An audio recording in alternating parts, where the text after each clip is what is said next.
I think people are joining in. I can see a lot of people have joined in the last minute or two. So I'm sure over the next few minutes, people will be logging in as well. But we'll start so that we can give ample time for those who have been on time and have logged in already. So a big welcome to all of you on the second day of this week-long webinar series, knowledge series that we have started since yesterday to dive into the circular bioeconomy space.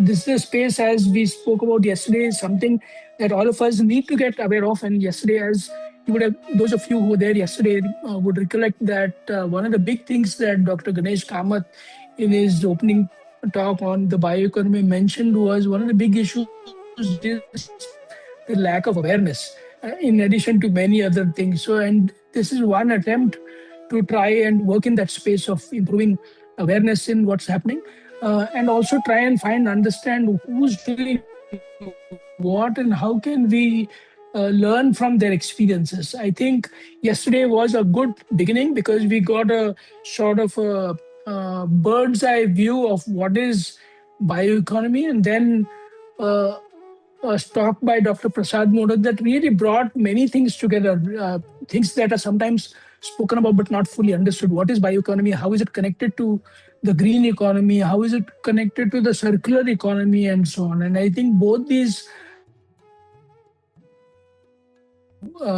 understand what is the circular bioeconomy space. Today, we are jumping into what is actually happening on the ground. And as you all know, STARS Forum is a network, it's a peer network of organizations, individuals, academic institutions, research institutions, on the ground skilling institutions, NGOs, non-profits, even for-profit social enterprises, all working with a broad aim of improving productivity, improving skills, improving knowledge, improving the ability of people within India, primarily those in the rural and the informal and unorganized sectors, to improve their capacities, their livelihoods, their incomes, and so on and so forth.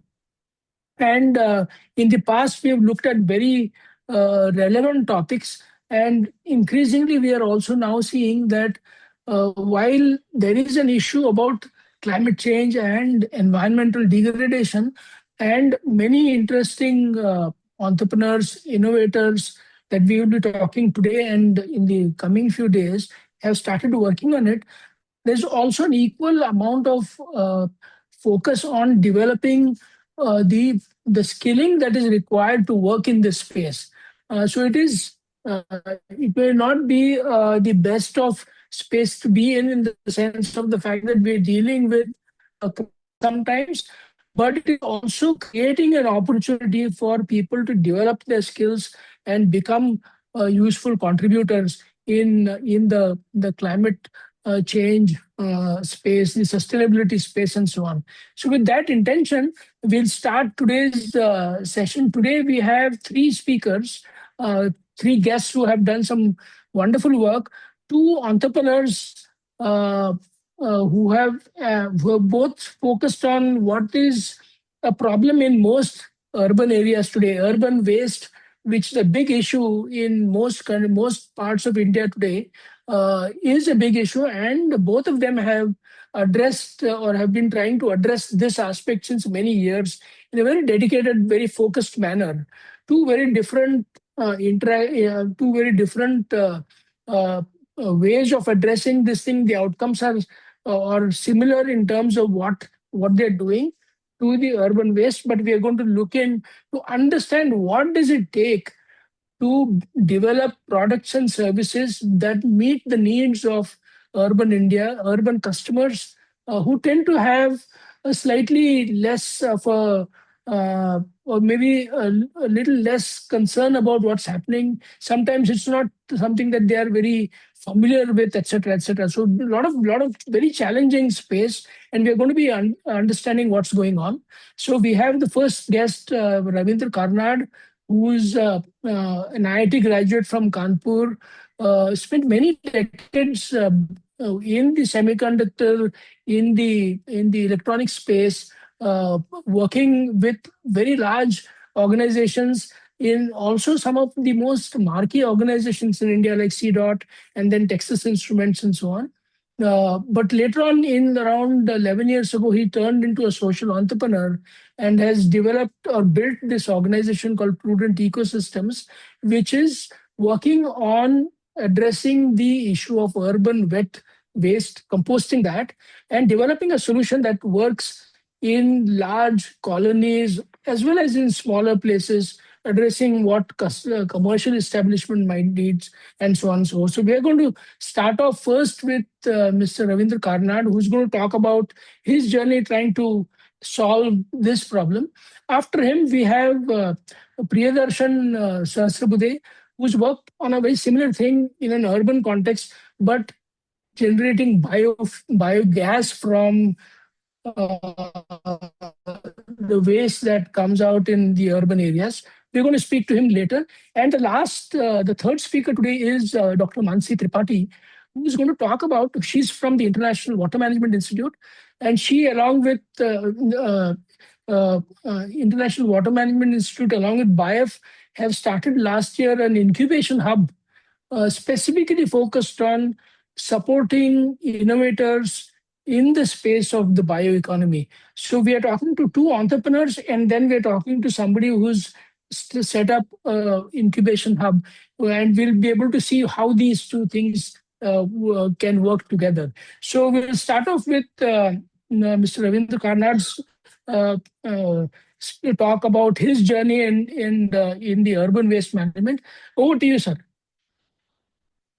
Thank you, Chaitanya and team. Let me begin. I'd like to share my presentation. Do let me know if it's visible, and I will.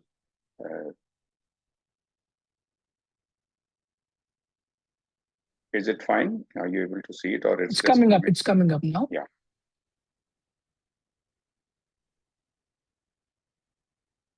Yeah, we can see the presentation.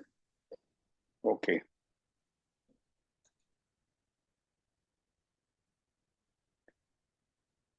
Let me know if the slide also moves. So I am a little clumsy at these things. So as Chaitanya said, I'm going to talk about my experience on composting for homes and communities, and the outline of the problem. Has the slide moved? I'm just asking. Not yet.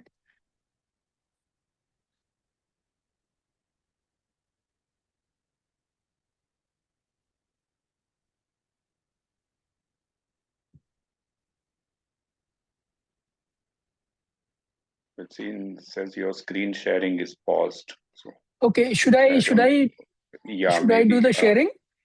Yeah, I think that's better. I think okay. I might make some mistake. I'll take over. Yeah. Okay, no problem.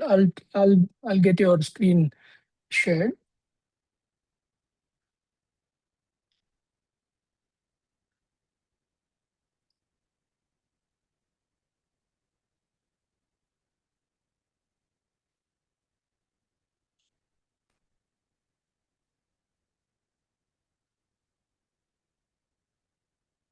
Can you see my screen now?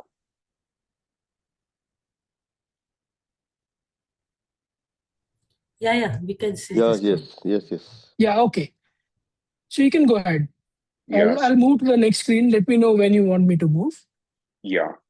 So this is the outline of the talk on the first slide, where I'll talk about the scale of the problem and the motivation to get into this field. The next, I will talk about while designing the solution, what were the key points that drove the design, and what are our experience in driving and implementing it. Then circularity, how are the outputs being used, and what is the value perception for the customer.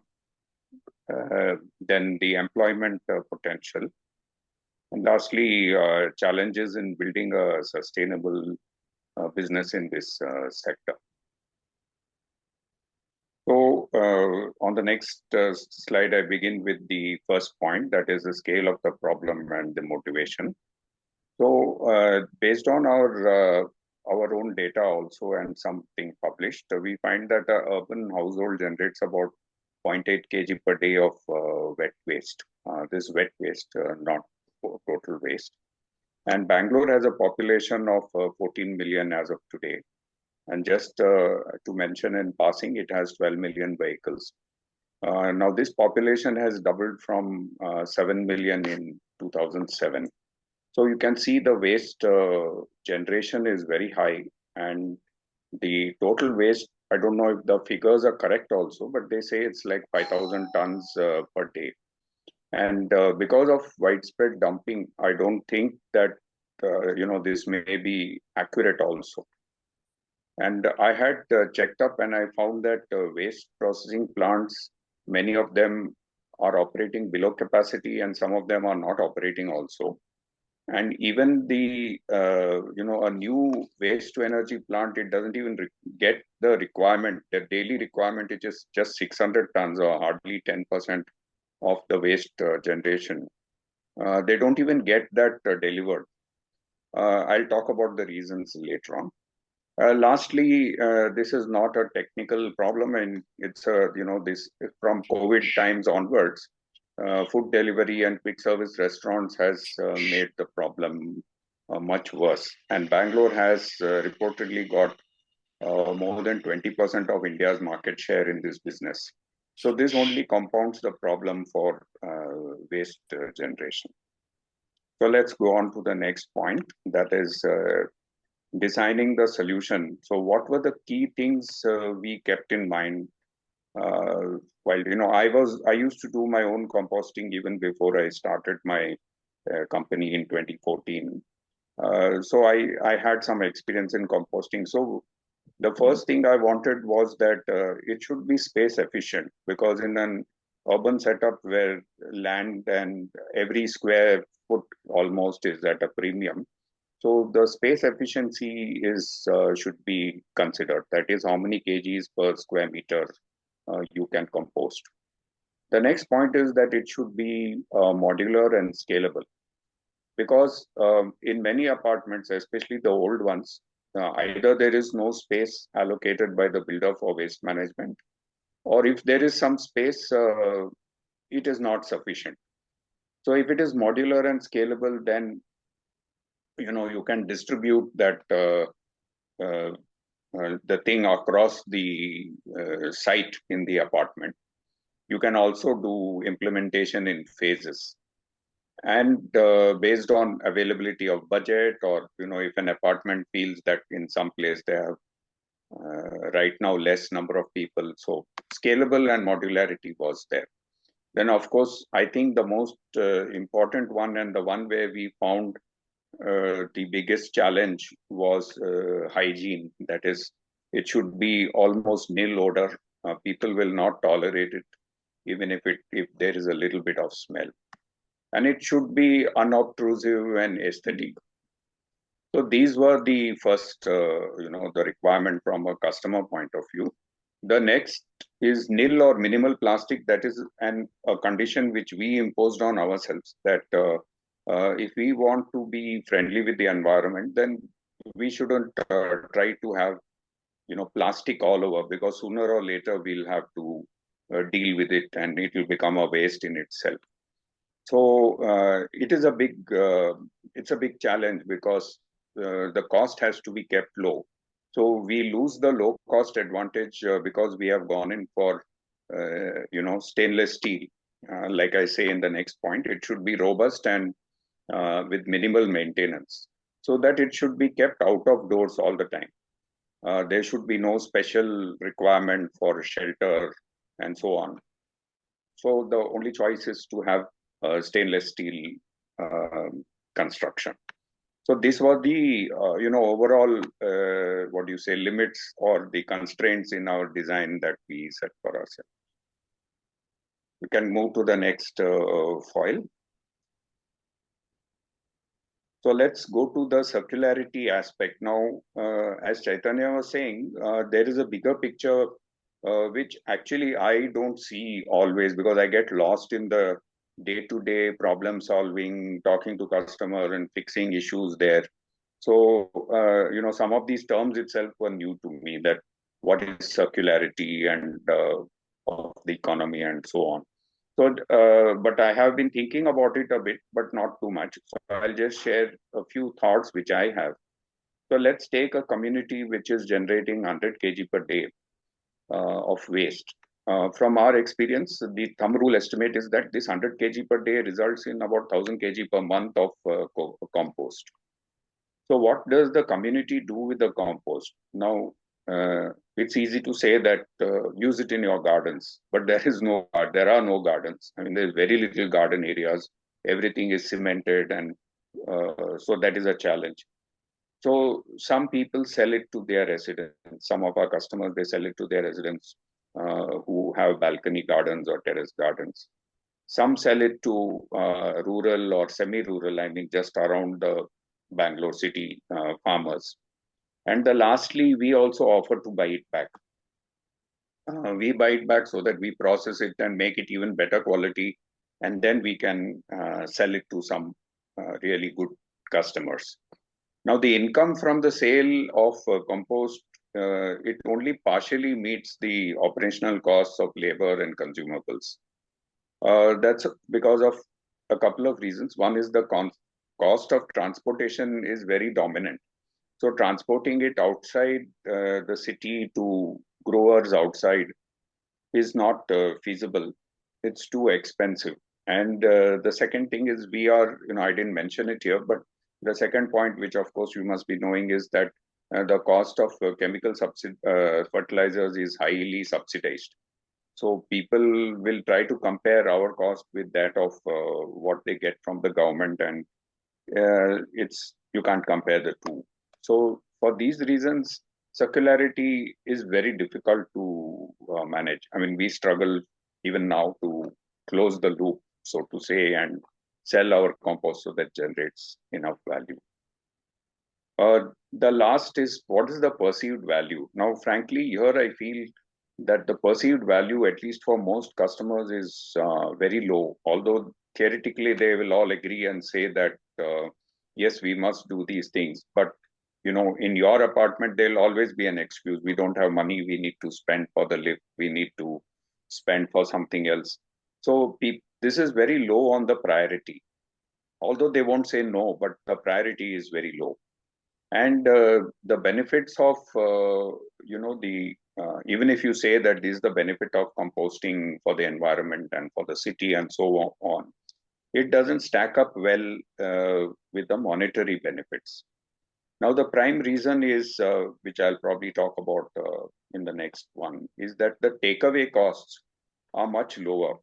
And the takeaway is usually for dumping. And you cannot compare the cost of taking away and dumping versus composting on site.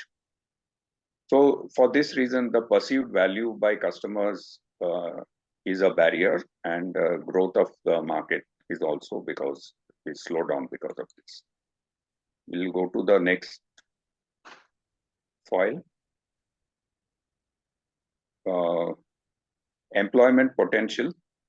Now, in employment potential, there are three areas in which employment can be looked at. One is the manufacturing and the tech services, which is like, let's say I have a small workshop or a factory. That is where we need skilled labor, we need welders, we need fitters to build our shredder or our composters. The volume of such labor is very low, but the skill required is high. The next is consumables and logistics. Now, here there is continuous business for those people, like say, who are sourcing cocoa peat, and they have to do regular supply. They have to, give it month by month almost. There is a requirement at certain customer sites. They have to pick it up from somewhere, deliver it somewhere. So consumables and logistics is a continuous business. Labor in the operations is also a continuous business.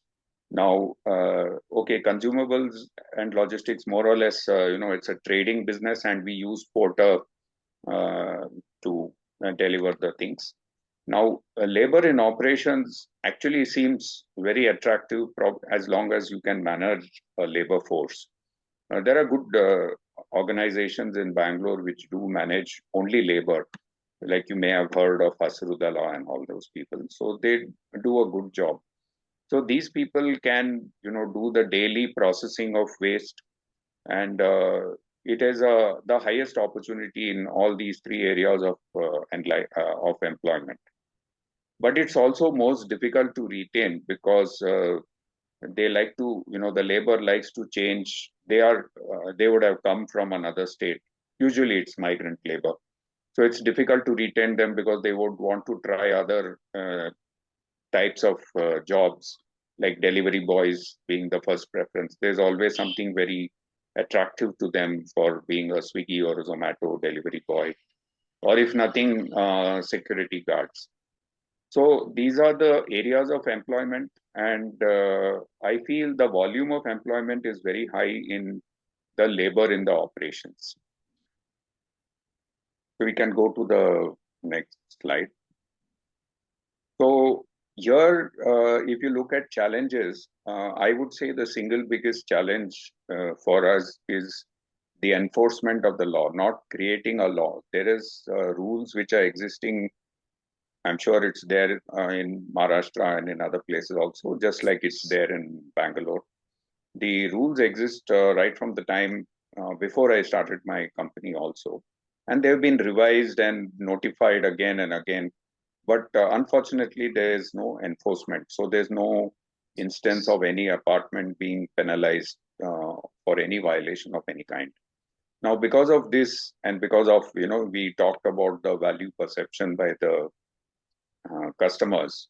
If there's no penalty, then the market size, it just shrinks, because there will be few people who would want to do good, but it has to be put to a vote and in the apartment, and many people will vote against it simply because they will say, why should we pay more when there is somebody already taking away our thing, and there's no rule, we pay our taxes, why should we do the composting? So these are common arguments which are heard across apartments and over the years.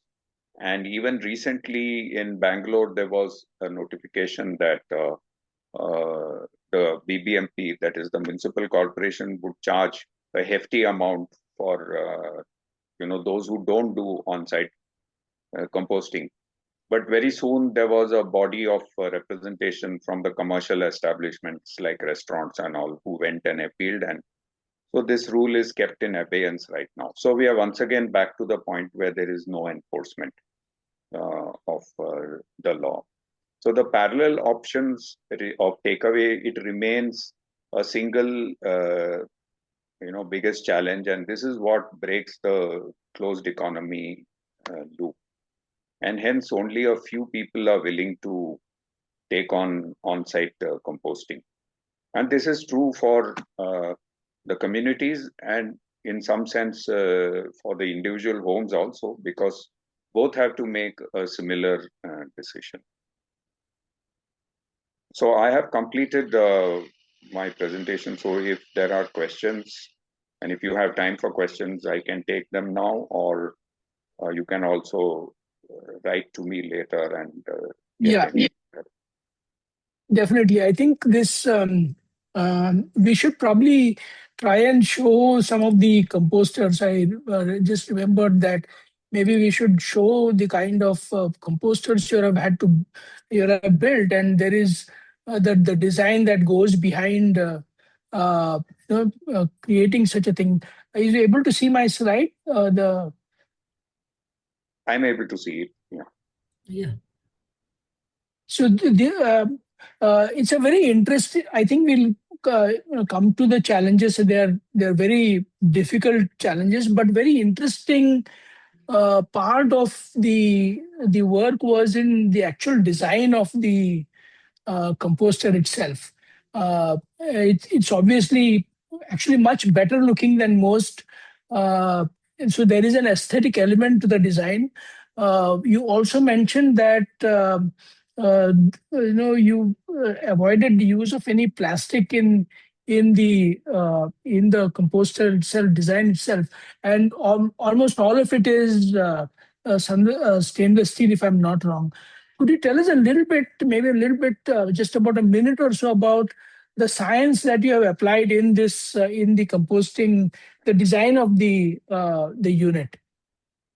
Yeah, sure. So I'll just be very brief about it. I'll later on send a video explaining it in more detail. But the basic choice is driven by the fact that we wanted it to be good hygiene, no odor. Now, no odor for us meant that the aerobic action has to be very efficient. Now, if the aerobic composting action has to be efficient, then there has to be heat retention because aerobic composting generates heat. So, although typically in the online you will see that windrow composting and all that is done, where you just put the matter in rows. Now, there it's very wasteful because there is a lot of energy lost. So we had to construct, we had to design something, technically you will call this a reactor, bioreactor or something, but we had to construct something which is like double walled, so there's heat retention. And the heat from the composting is retained well, and in many places the temperature crosses 60 to 70 degrees centigrade within a few days. So that also gives rise to, so it has to be like, natural convection. There's no fan or anything inside. It gives rise to natural convection because of the heat. It draws in air from below and it escapes from some vents on the side, and the heat is at the heat loss is prevented. Then the top makes sure that if there's some sunlight, it comes in and warms it up a bit. Now, the top is the only part which is plastic, in the sense acrylic transparent thing. Because of safety reasons, we didn't want to put glass, although we could make it zero plastic by adding glass also. So Very interesting. This is the basic thing. Now, we have modified the design or size a little bit here and there, but this has worked very well right from the beginning. And the pictures on the picture on the left is from a community which had 400 and something homes. So this is on their terrace, and the picture on the right is from a villa community. The one on the left is from an apartment community, and both are like about 7-8 years on the field. Mm. So how many have you been able to get installed so far? And what is the volume of uh, waste that your thing is now able to process? See, it's very low for the amount of time that I've been around, right? I mean, over 10 years, I think I've got only about 30-35 communities, and about 3,000 kgs per day is being processed for various reasons. Like I said, it's very difficult to grow the market. So you can say roughly 3 tons per day is, what is the installed capacity at the sites. And we have a few scattered. Sorry. Please go ahead. No, I was just saying that mostly it's Bangalore. We have 1 or 2 in Mysore and Coimbatore and Gurgaon, and Pune, one organization has taken it. But otherwise, you can say we are 99% in Bangalore. Oh, wonderful. Okay. So I think there's a question Vipan has asked. What is the estimated quantity of household organic waste generated per community or apartment per month? I think you answered that at the beginning, was approximately 0.8 kilos, 800 grams per day per apartment of, that's the flat average that you have been able to per flat. So that number works well. And, in very few cases, we have found, actually in some place, we even did a home-to-home survey. In a villa community, we did a home-to-home thing, and through the statistics, we have some people with just 100 grams, and we have some people with 3 kgs per day. But overall, the average is still coming to around 0.8. So this number has not gone wrong whenever we used it for sizing the system. Because we are talking about wet waste only. We are not talking about the cardboard. And True. Yeah. I think a couple of questions, and maybe then we can move on and then come back again. What is the capital cost in this kind of a model, and I think the last one is also very interesting. What kind of support would help entrepreneurs like yourself scale up in the sector? I think maybe the answer is embedded in some of the things that you mentioned, is in the fact that there are rules, there are laws, but there's no implementation. If there was a better implementation of the laws, I think the Yes. demand would grow up. I think the limitation Yeah. is not so much in the and naturally, I think even though it is a low base, as you are saying, about 30 plus installations, but they are big installations, biggish enough to give confidence to large housing Yeah. societies. Where so we are not looking at small solutions and then trying to make judgments or decisions based on that. Many of what you have shown and is are working in fairly large apartment complexes. So the solution is there. The outcomes are Yeah. visible. I think the support really is about trying to implement laws which have already been passed in a Yes, way. exactly. Now, coming to the Yeah, capital cost, I have often said this, that if you look at a typical modern home in Bangalore, we spend a lot of money, forget the flat, we spend money on a car or a vehicle, we have fridge and we have microwaves, ovens, this, that. So if you calculate all that, it will go into lakhs of rupees, right? If you look at the investment you do. Whereas our expense, even though my product is expensive compared to others, still the one-time cost in an apartment, when you divide it out over per house, will be no more than 4,000 rupees per house as a one-time cost. that's actually Operation very cost reasonable, is, actually. yes, yeah, but the hesitation only comes because of the point you mentioned, that why should I even spend that, because I can give it and somebody will take it away for Yeah, nothing, yeah, next to yeah. nothing. Very So true, I very hope true. these two are answering your question.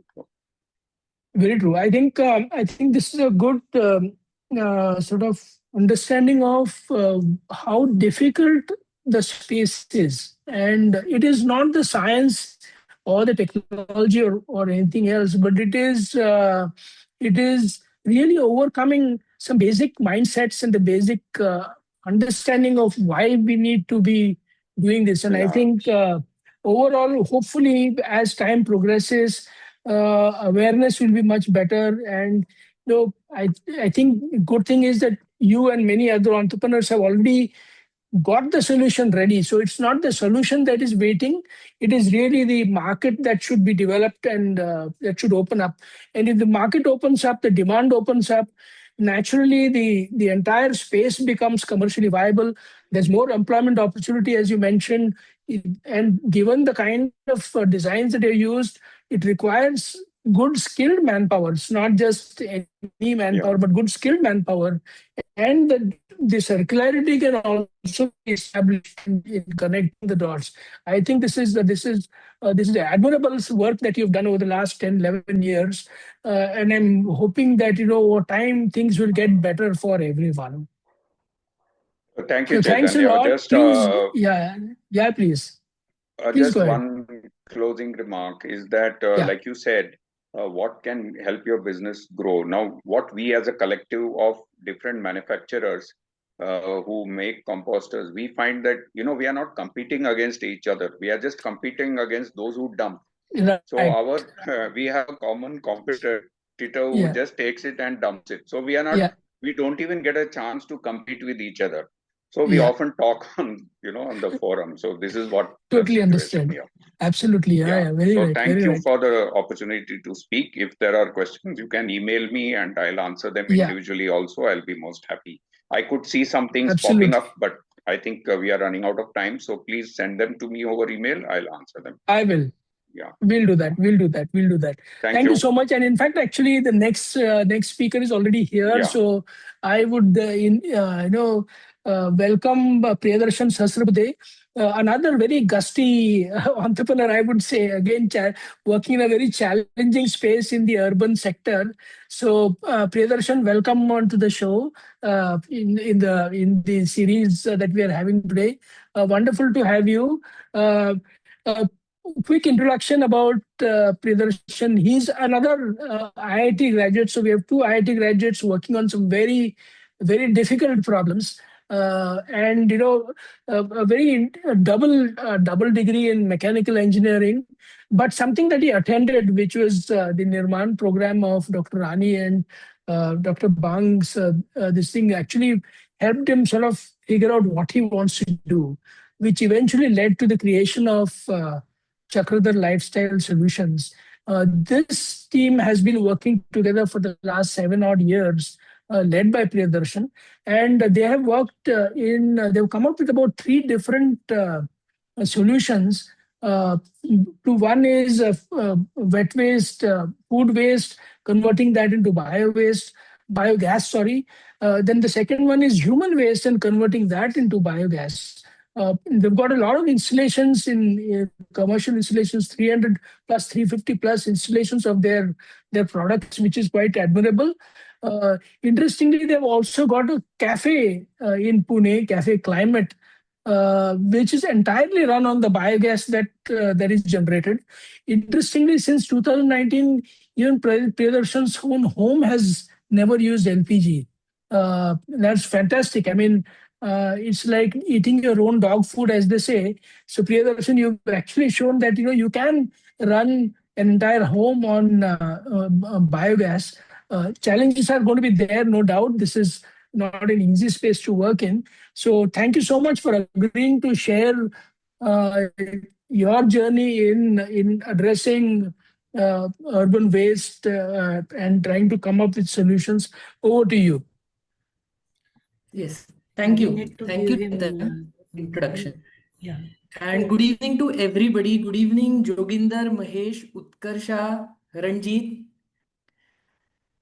Amisha, Sakshi. I'm just saying good evening to all of you. I know this medium, this online medium can be a little boring uh, to keep your attention, but I'll try to be as energetic as possible to keep you all awake.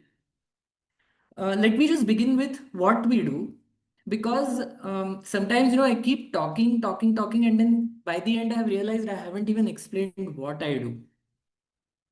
So I have made a very short presentation. Chaitanya, can I request you to share it? Hmm?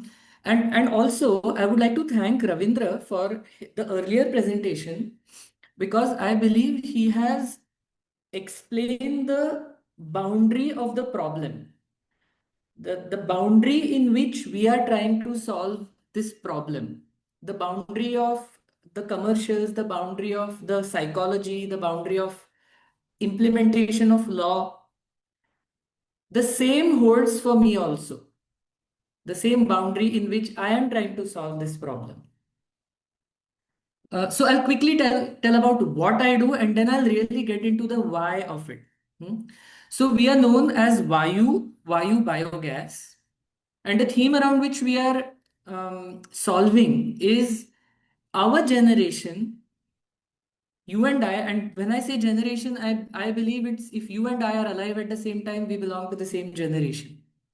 So you and I standing so that we do not inherit the problems that we now know to the future generation. So it's our generation standing for the generations to come. One interesting thing is we cannot now feign ignorance.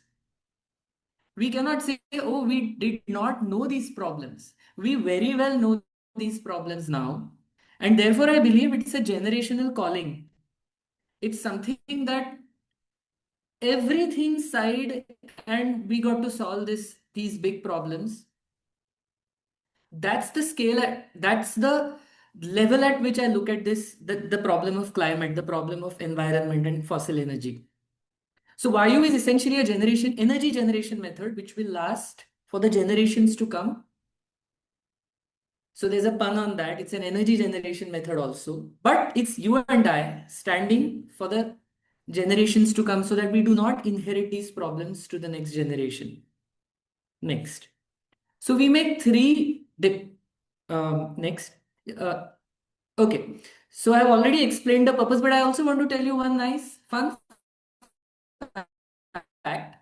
When we decided to register our organization, we applied to the registrar of companies, And the certificate that I got when our company got incorporated, dated 22nd of April 2019, which means even our government wanted our organization to be registered on the Earth Day. So it's a very positive coincidence. So we have been founded on Earth Day in 2019. This happens to be our 7th year of operation. Next. I want all of you to take one very important piece of science, a number which you will really be able to think about in the future.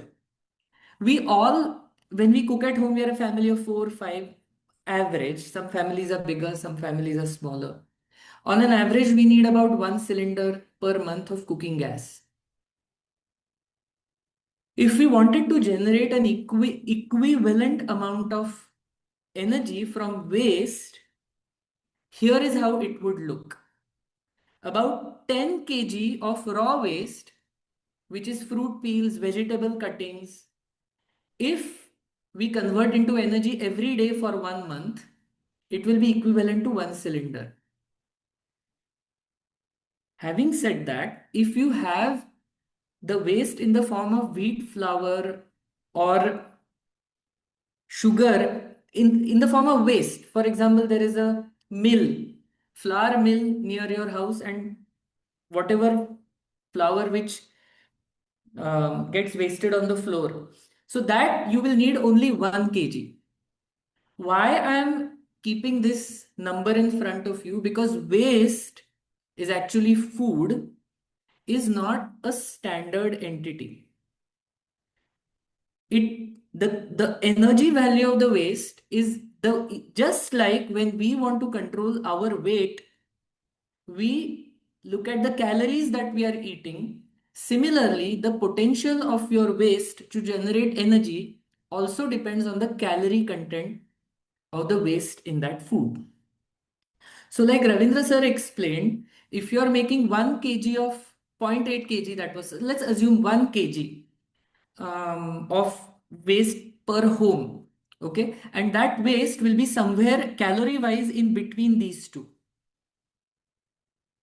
Okay. So if it is closer to this, it will be 1/10 of a cylinder. If it is closer to this, it will be 1 cylinder. So the power of the waste that you're throwing out is somewhere in between.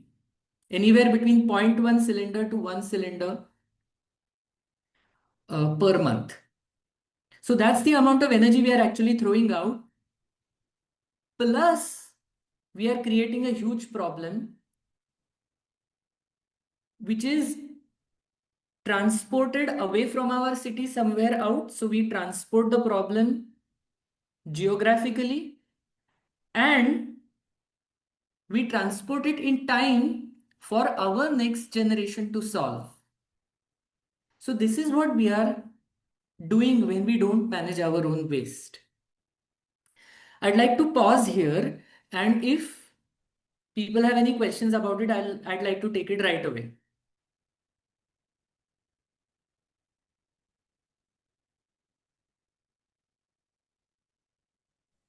We don't have any questions yet, but I think I would ask people to, like, it's good that you asked Priyadarshan for people to chip in with their questions. I think there is a question. Please go ahead, Siddharthi. Yeah.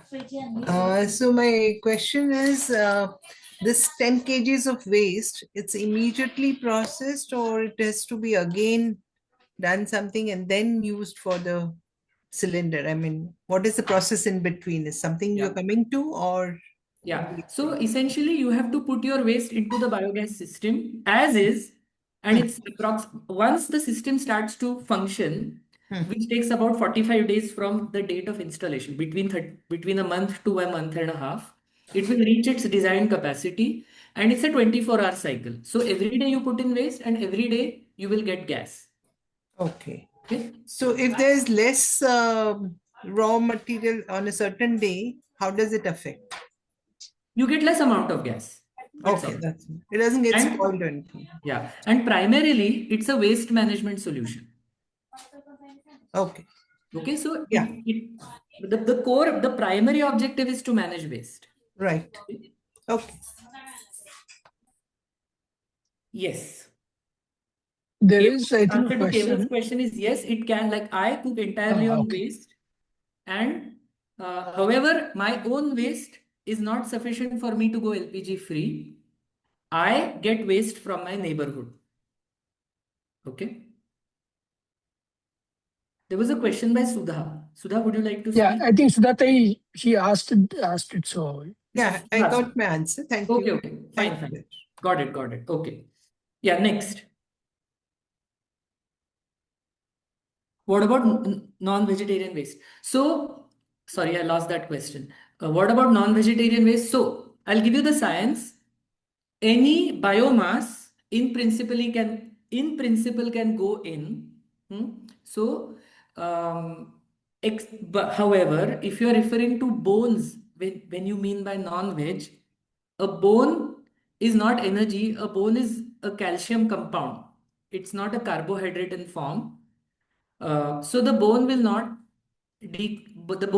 give you any energy. The bone will just go in and it will have to be removed out when we do the 6 monthly servicing.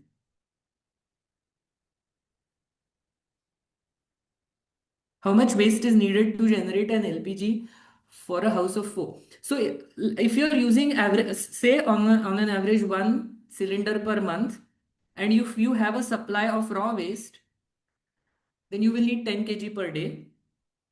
If you have a supply of medium calorie waste like I get from a nearby hotel, I need about 4 to 5 kg of waste.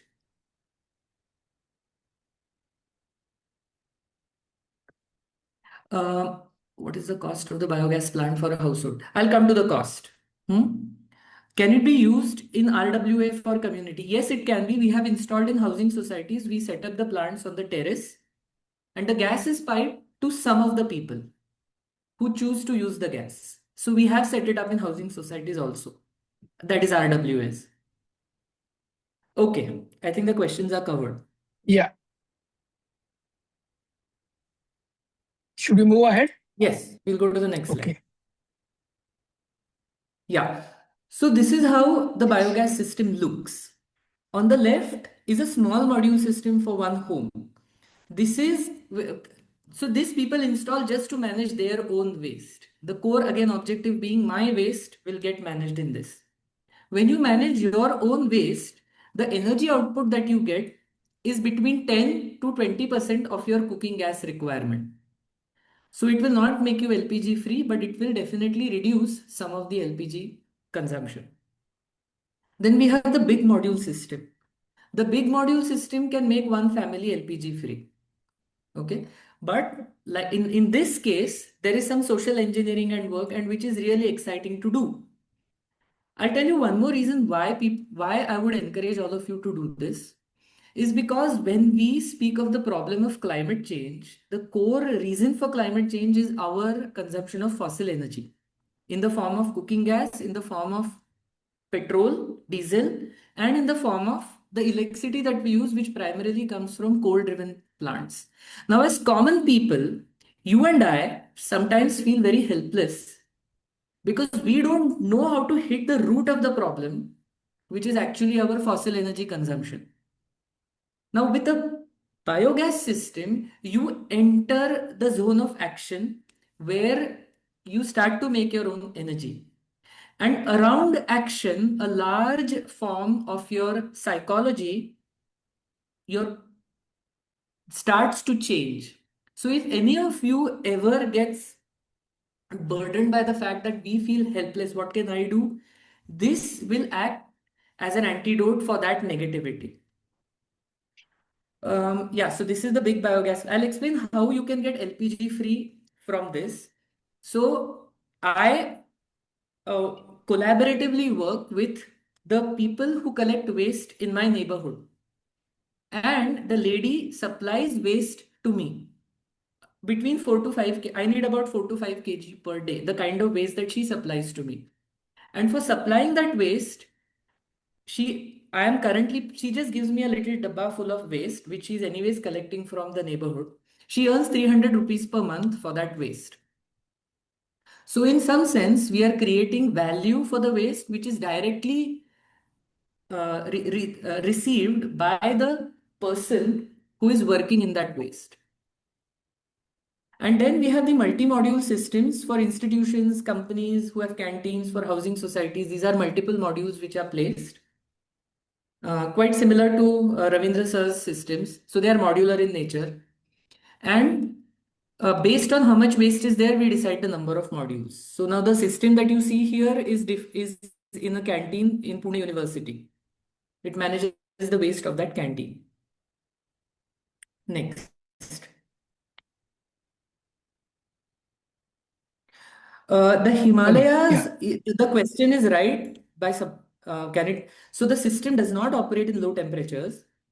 So the case that you have mentioned right now, the kind of systems we have will not function directly, but it's an engineering solution that we have not solved it right now, but is essentially how to insulate it or how to add heat.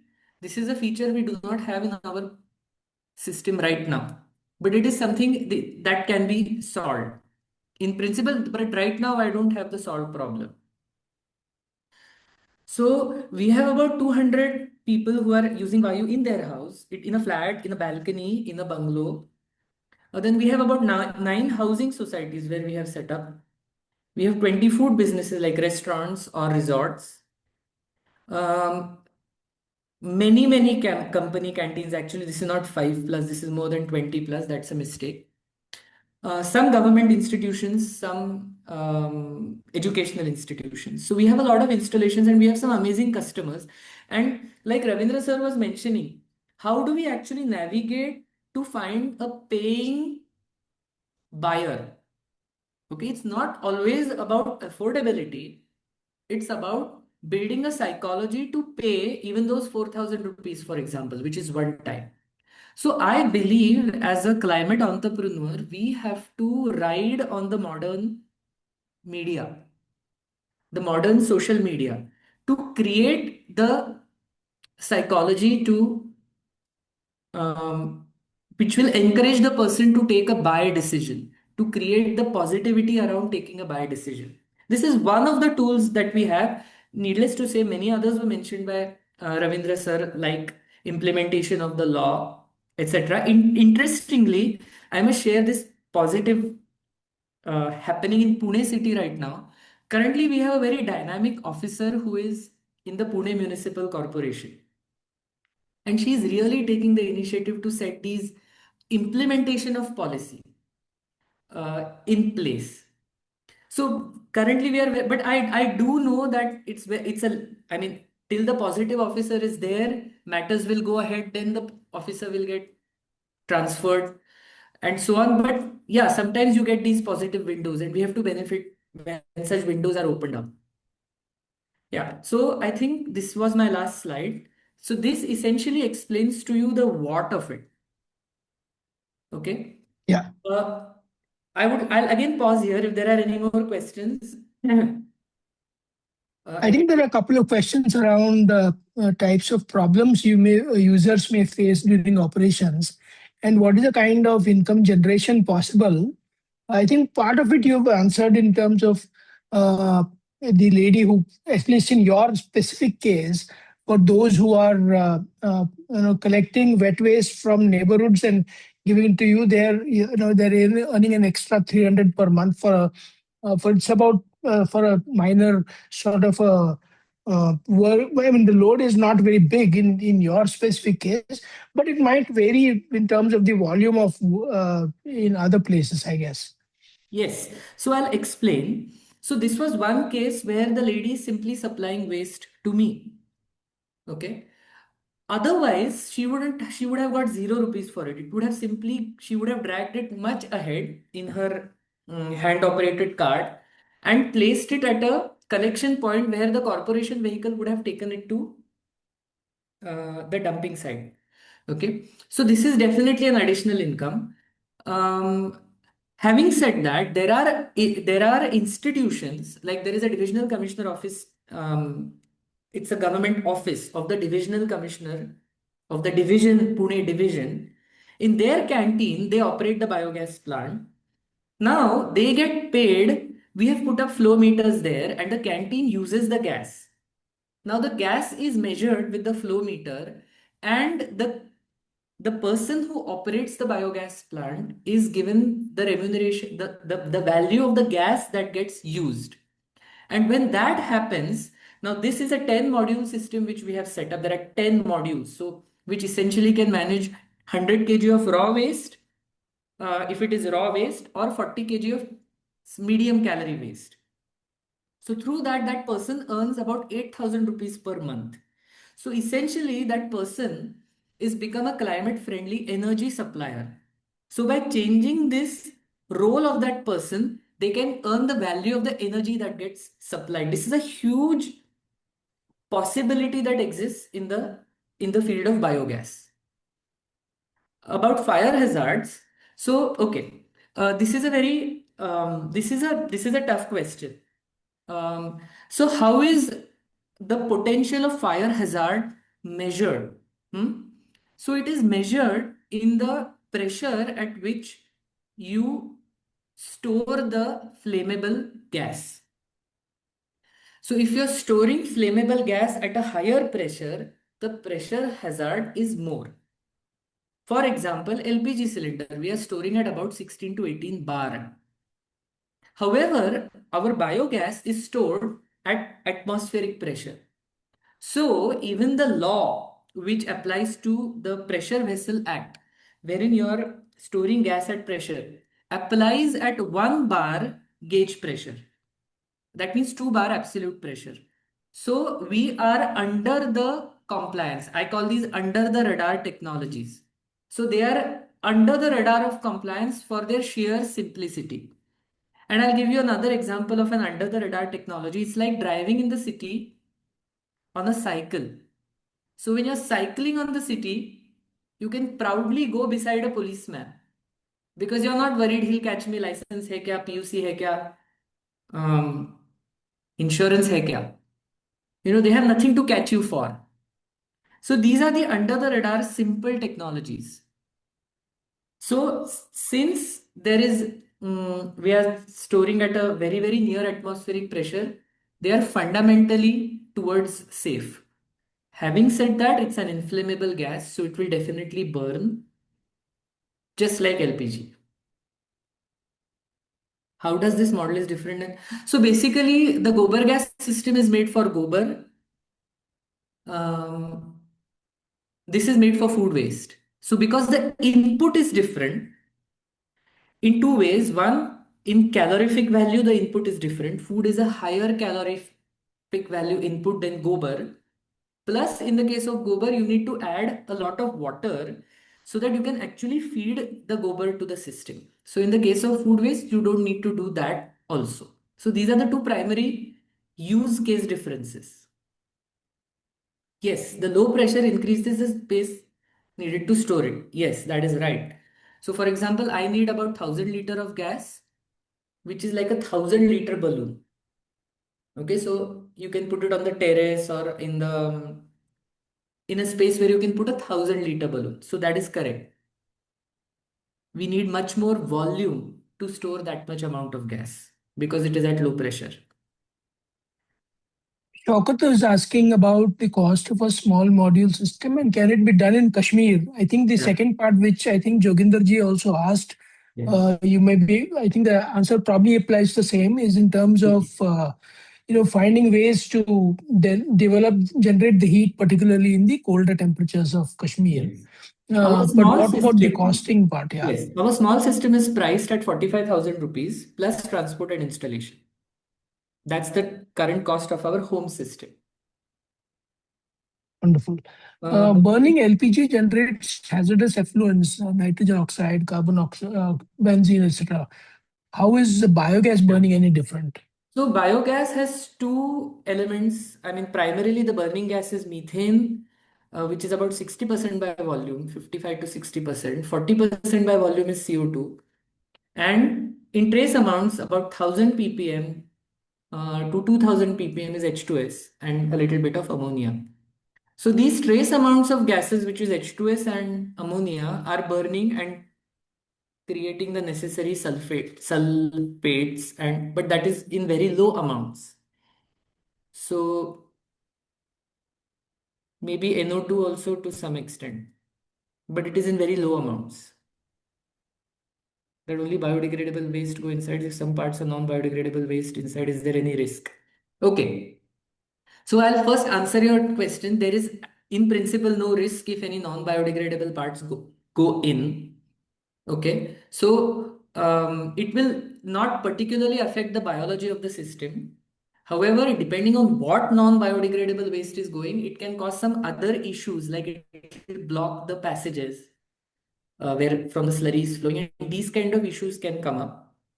Okay, but let me tell you one very important learning that I had when I started working in biogas about non-biodegradable waste.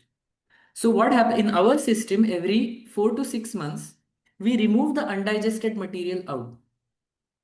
Typically, our food contains fiber. So the fibrous part in the food doesn't get digested in our biogas. It is removed manually outside every 4 to 6 months. When we remove this, I ended up learning a lot.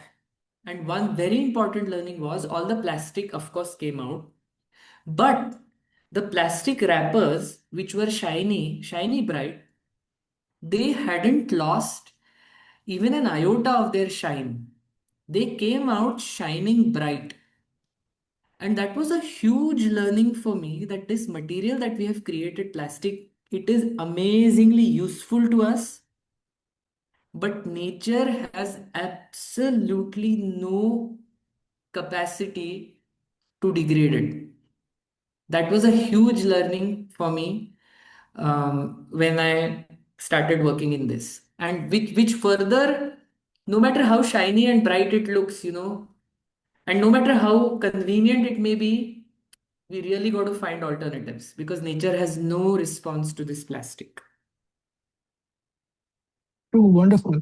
This has been as enlightening as the first one. Probably we've never, I mean, composting is something many of us would have been familiar with, whether it's at a home level or in a community level. But biogas is a new thing for a lot of us particularly from an urban space. And it's actually quite heartening to see that so many, at least in the Pune area, seems like, many organizations have started taking on. Probably it seems like from a economic angle, biogas seems to be adding, it's like a cost reduction thing, particularly for canteens and stuff like that. This for anybody if it can bring down the cost of LPG and gas and so on, this seems to be a very viable or very interesting thing that they can work on. So thank you so much, Priyadarshan. I think there will be more questions along the way, and we can see if we can answer it towards the end. But I think both of you all have really shown the spotlight on the opportunity as well as the issues that are there. In terms of sometimes it may be mindset issues, sometimes it is the science issues, and so on and so forth. But I think overall, looking at the potential that is there and where we are in the journey, we can only hope and that things will change for the better, that both these solutions can actually scale up. The science and technology has already been proven by both of you all and many other co-inventors like you, innovators like you all, who have worked on this space, and hopefully the market would expand rather than shrink further. And typically change will happen when we start noticing the impact on us personally, and hopefully all of us someday, if not all of us, most of us will start waking up to reality and say that, okay, yes, there is a solution that we can actually go out and acquire, and it's not out of reach. It's not going to be so expensive that we can't afford it as individuals or as communities. So thanks a lot again, Priyadarshan, for your presentation. It was quite interesting to see what's the potential here. Hopefully, you can stay on in case there are other questions that come up, and we can bring you in as well. But now I would invite our third guest for today, Dr. Mansi Tripathi, to come and join us. Dr. Mansi Tripathi comes from the International Water Management Institute. Mansi ji has worked in the water-related issues for many, many years. Her PhD is also in the same subject of water. She's been involved in large projects, including the Clean Ganga Mission. She's had her PhD from IIT Roorkee, and she's currently working with the International Water Management Institute in the Delhi office as a national researcher. Like I said when we started the session, uh, uh, Mansi ji and her team at the International Water Management Institute and BIAF in Pune have established an innovation hub, for circular bioeconomy. So what we thought would it be good to look at, and this was some of the in the initial in the after the first presentation there was a question about what are the kind of challenges entrepreneurs face in this space. And I think these ecosystems that have been created are possibly spaces where new entrepreneurs or new innovators can walk in. I think when Ravindra Karnad started and when Priyadarshan started, maybe these kind of ecosystem players were not there, or may not have been as many as they are today.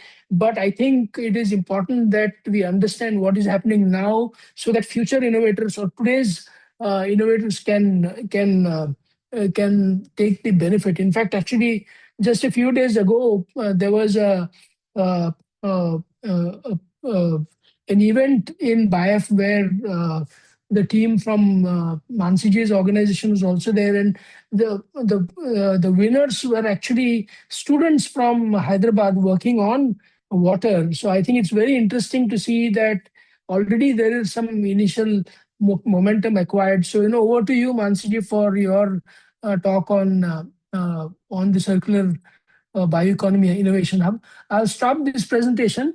Let me know if you want me to share yours, and then I can, or if you are okay to do it from your laptop. Yeah, thanks, Chaitanya. Thanks for the opportunity to speak. I think I would prefer if you can share my presentation. I'll do that. Okay, so that just I give can me a concentrate second. more on the Sure. I can concentrate Just give more me on a the second. interaction part. Yeah, sure. So by the time Absolutely. Chaitanya shares my presentation, let me introduce myself. So hi everyone, I am Dr. Mansi Tripathi. I am currently working with International Water Management Institute. I'm based out of New Delhi, India. Chaitanya has given a long description about my work experience. But I think something which might be really interesting for most of the stakeholders present right here will be the current initiative that I'm working on. And I was lucky enough to actually have a conversation with Chaitanya recently when we met last week in Pune. And we thought that it would be a great opportunity to introduce the hub to everyone on board today, and see how we can kind of, all of us come together for benefiting the entire sector, so that like all of us can kind of gain from the opportunity of having these platforms like the Star Forum, where we can start interacting with each other, and where problem of a particular set of stakeholder can also become the solution of another set of stakeholder. So thanks, Chaitanya. Thanks for sharing. So I'll just briefly give a small introduction about my organization and the kind of work that I am involved in, and that will set a tone. And then I will kind of go into the details of the Innovation Hub and what exactly are we planning to do, and how long we've been operational, and how can we, which means all the stakeholders present over here, can be a part of the hub, and how we can kind of benefit from it.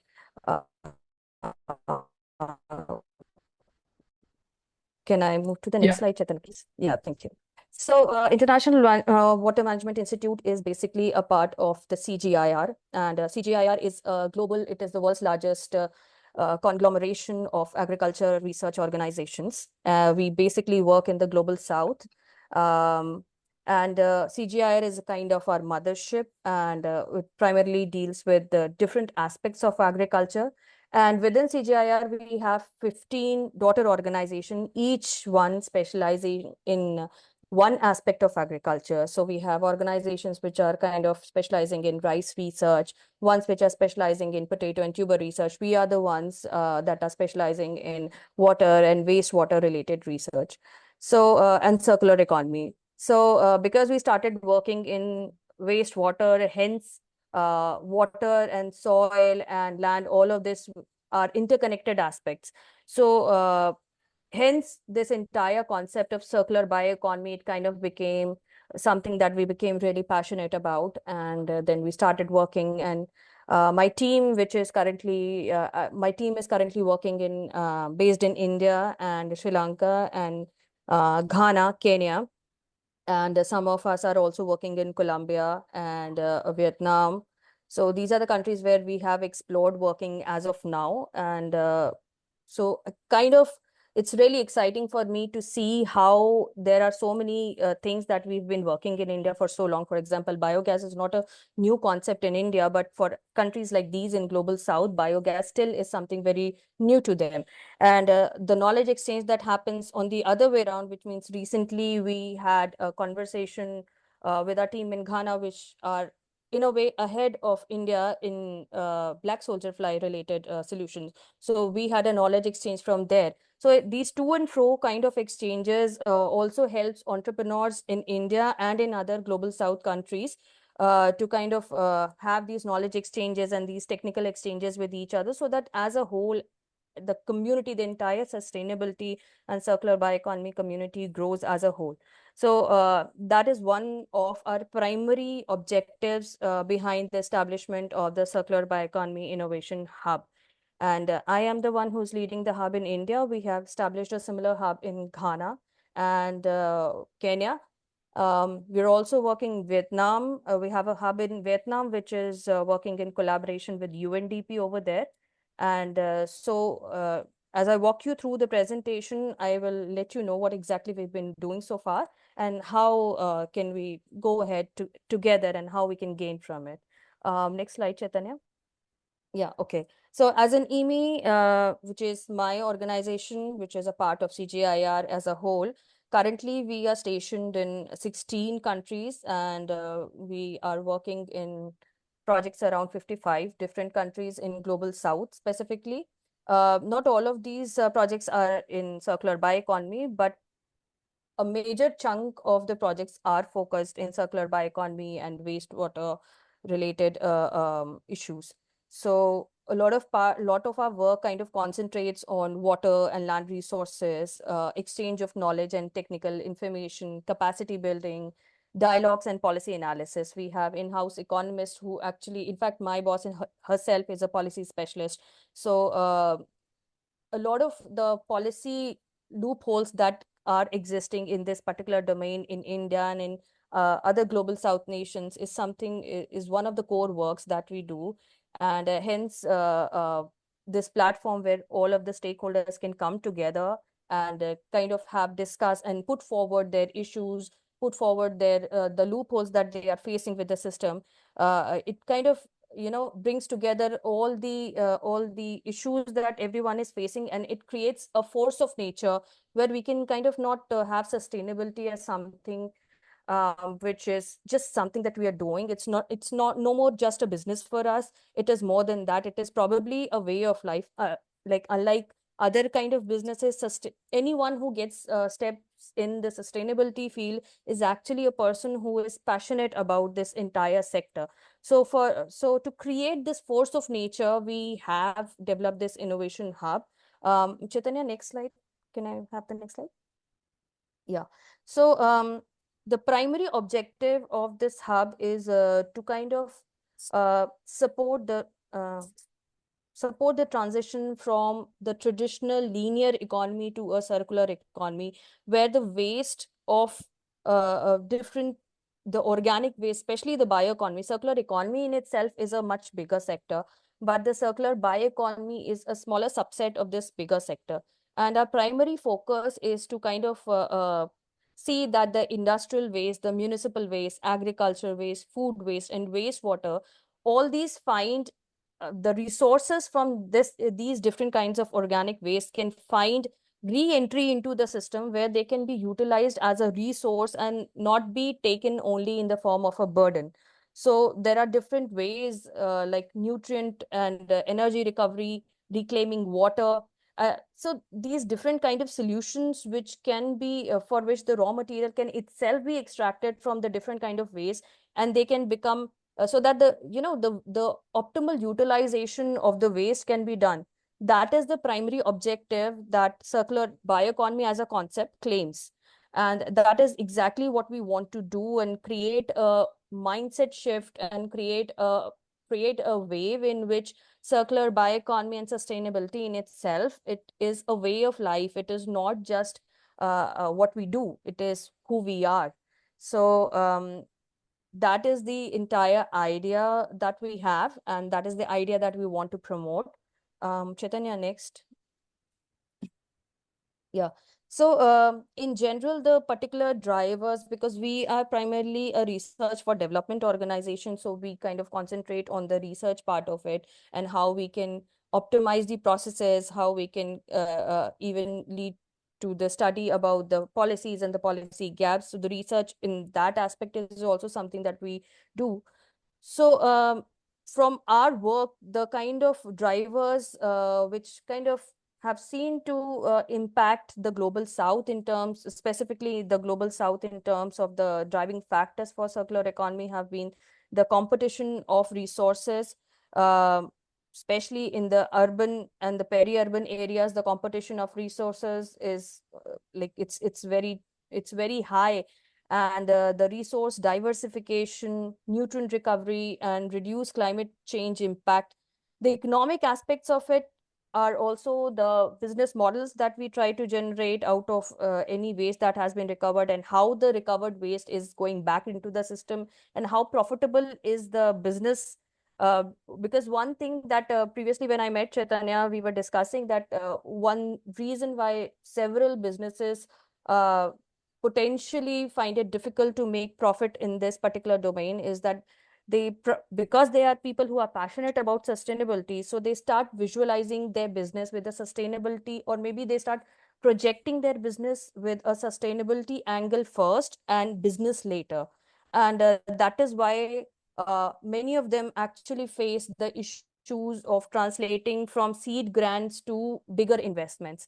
So that is also a way of thinking that we want to change, so that the businesses start thinking of them as businesses first and projecting themselves as businesses first, so that they can attract better investments. And better investments in the sector means that the sector will be able to be technically optimized and economically optimized, better returns, and also better influence on the policymakers to make more feasible policies. So that kind of business models are also something that we are here to promote. Then the social and the health aspect, several green jobs are being generated from this sector, and the product availability is also something which is within the sector. It's found very easily, but there's a lot of unsegregated waste, there's a lot of mixing of waste, there is no uniform or calorific value of the waste that can be claimed for the end products. So a lot of these different issues are within the sector, and potentially the hub is in this place so that these silos, these individual issues that the different stakeholders are facing, they can have a common platform where the different stakeholders can come together, they can discuss their issues, and then maybe sort out the issues together. And it will also serve as a matchmaking between the NGOs and the grant holders, between the entrepreneurs and say the seed funders or the venture capitalists. So and the policy makers as well as the people who are going to benefit from those policies. So that is the idea behind the hub, that is to create a platform where all the different stakeholders can come together and we can have a discussion, we can have conversations which kind of benefit all the stakeholders who are working together in this particular area. Chaitanya, next slide, please. Yeah. So the kind of innovations that we have worked on till now, if we consider the science part of it, so I'm creating this background about before is to make you feel that it's not that out of the blue, it's just some random group of people who are just enthusiastic about the sector, who have come together to create a platform. It is also, yeah, I think I'll take the questions after the presentation so that I can deal with them once. So it's not that, it is also that we have been working in this sector for quite some time now. And they've been in 2016 and 18 part where we were extensively working in India a lot, especially in the urban areas, in the fecal sludge management sector. And now we've realized after working in the sector for several years, now we realize that a lot of resources, a lot of knowledge already exists within, especially in case of India, a lot of resources and knowledge exist. And however, all of it is in a very scattered form. And it is very important, it's of actually the primal importance that everybody who is working in different aspects of this sector, they kind of start having a conversation with each other. So, I mean, just to set an example, right now, Priyadarshan was giving an example where he said that one of the issues that he saw with his biogas plants was the plastic, the silver plastic, actually, the ones that we have in all these snacks packets, if I recognize it correctly. The snacks, the Lays, Kurkure, all these packets, they are the ones which actually survived the entire biodigester treatment process. Yet they survived. And but at the same time, yeah, metallized film. Thank you so much for that. Yeah, the metallized film. But at the same time, I'm also aware that there are startups, and these are the startups which are working in the Pune area itself, which specifically work on these metallized plastics, and they prepare high quality bags. In fact, they can also be called luxury bags. Not uber luxury, but yeah, they are good high quality bags out of it, and they are running a profitable business. Yes, it's Recharkha. Thanks. Yeah, it's Recharkha. And how such a platform can kind of bring together such entrepreneurs, where maybe getting rid of that metal plastic is Priyadarshan's headache, but for Recharkha, it will be a raw material for them. So a connection can be established. It can be a simple matchmaking between two startups where one can, gain from each other. That is the primary objective that the hub has. Next slide, please.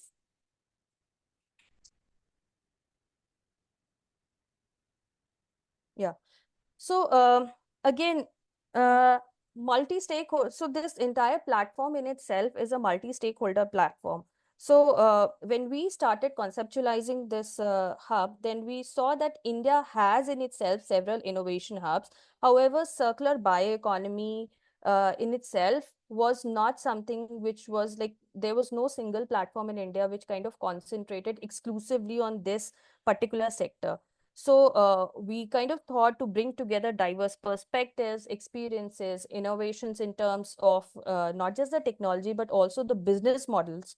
Yes, yeah. We do have these kind of, okay, benches. Yeah. So not the innovations, not only in terms of science, but also in terms of the business models which can be used to finance such businesses. So these kind of different ideas and different innovations which are already existing in India, we kind of thought to bring them together, and hence we conceptualize this particular platform. India, and another opportunity that we saw is that with the Bio E3 policy in place, India's bioeconomy has grown from 10 billion to 165.7 billion in 2024, and now it is supposed to reach the 300 billion mark.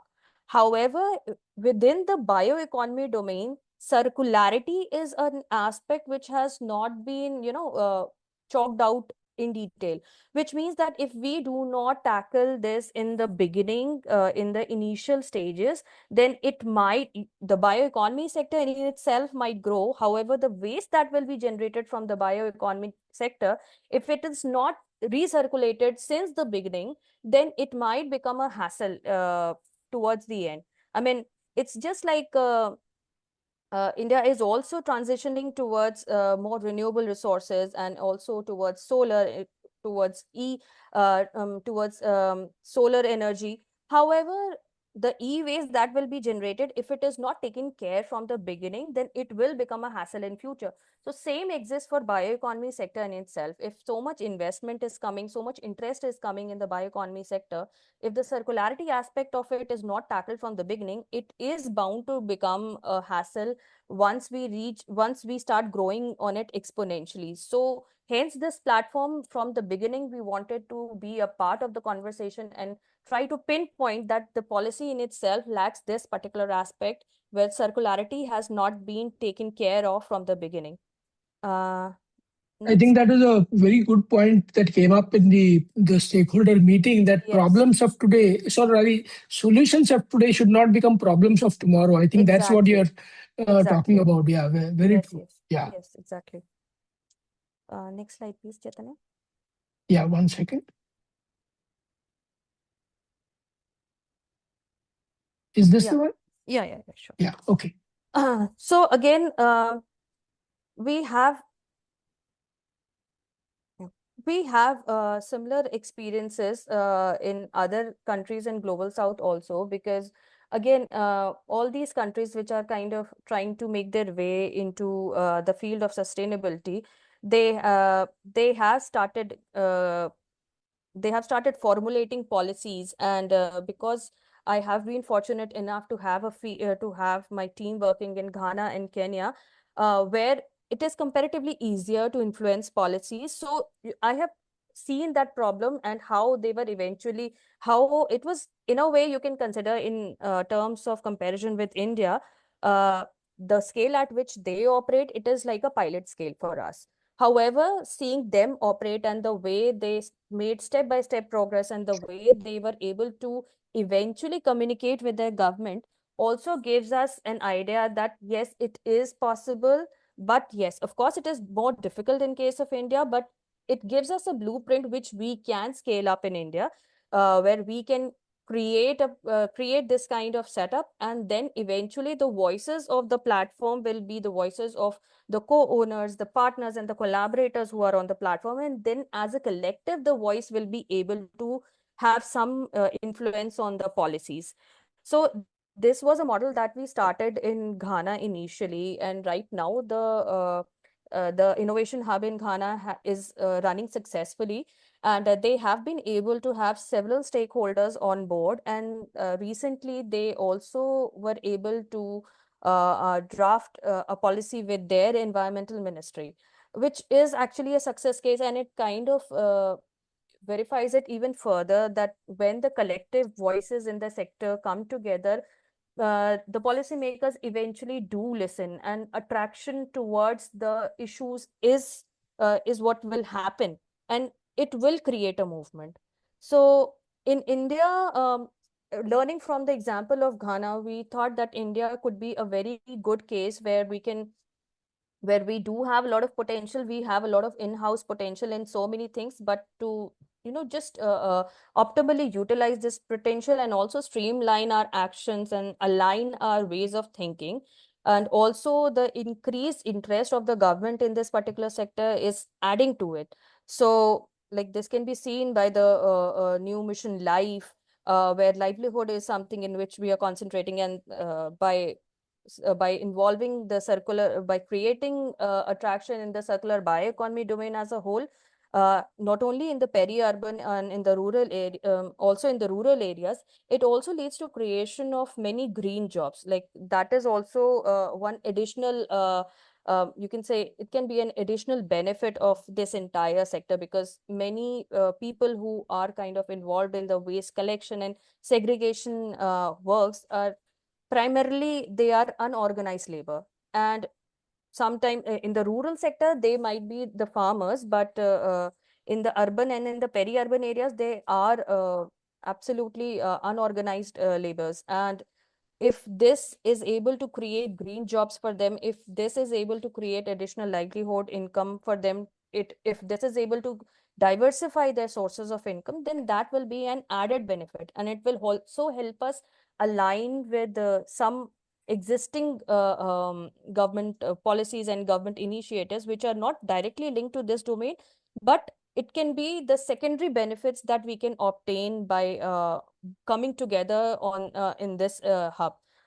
The Swachh Bharat mission, the Jal Jeevan mission, and Bio E3 policy, all of these are actually they are proof that the government is aligned in this sector, and in coming years, this is going to draw major amount of interest in terms of resources, in terms of funding, in terms of the innovations, in terms of the science. But if we are but all of that will be optimally utilized if we are able to channelize our individual thoughts, our individual ideas, and also channelize our individual problems.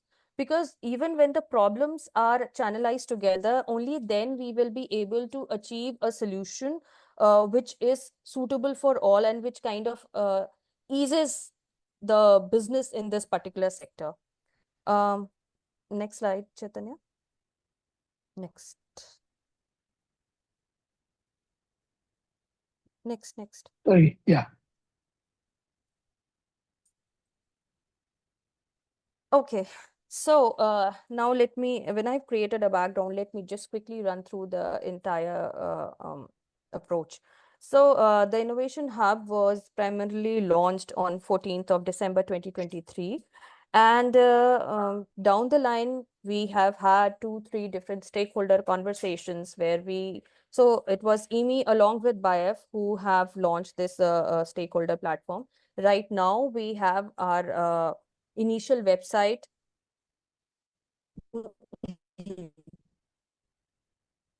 which is linked over here, and all the resources that IWMI and BIF have. And this website will also it is also serving as a platform where whatever activities that we are doing in our individual projects which are linked to circular bioeconomy, and they are creating a proof of concept, we are linking all those projects and their outputs over here.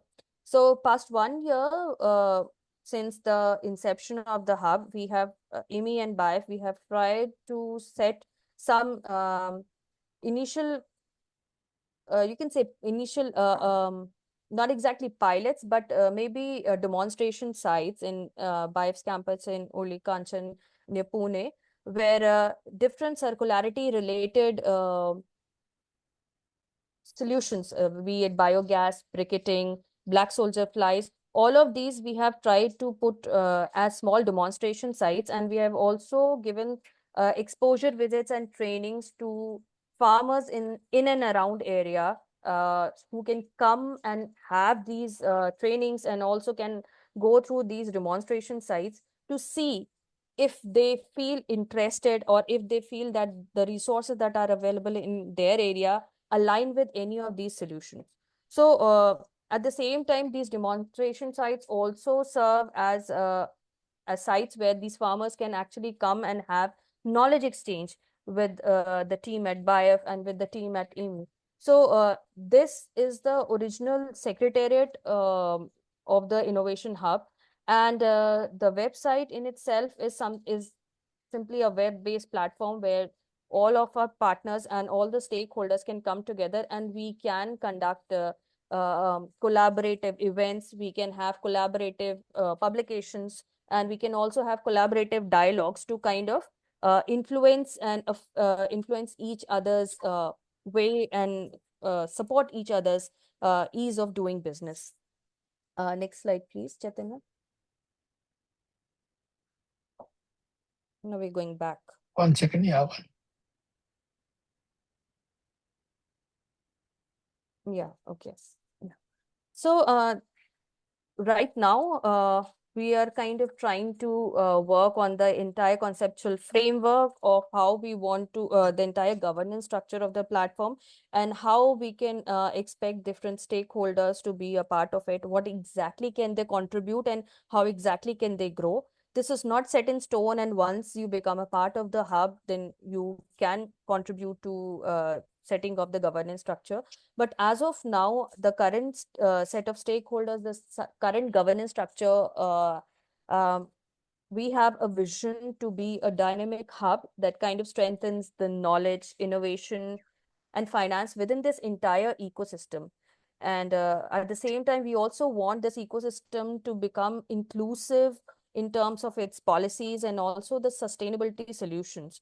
And by inclusivity, we want that youth and women should be at the center of this entire ecosystem, so that it is driven more than it's driven more than the first hand beneficiaries, and the benefits of the ecosystem, the benefits of the platform, it goes even to the grassroots levels.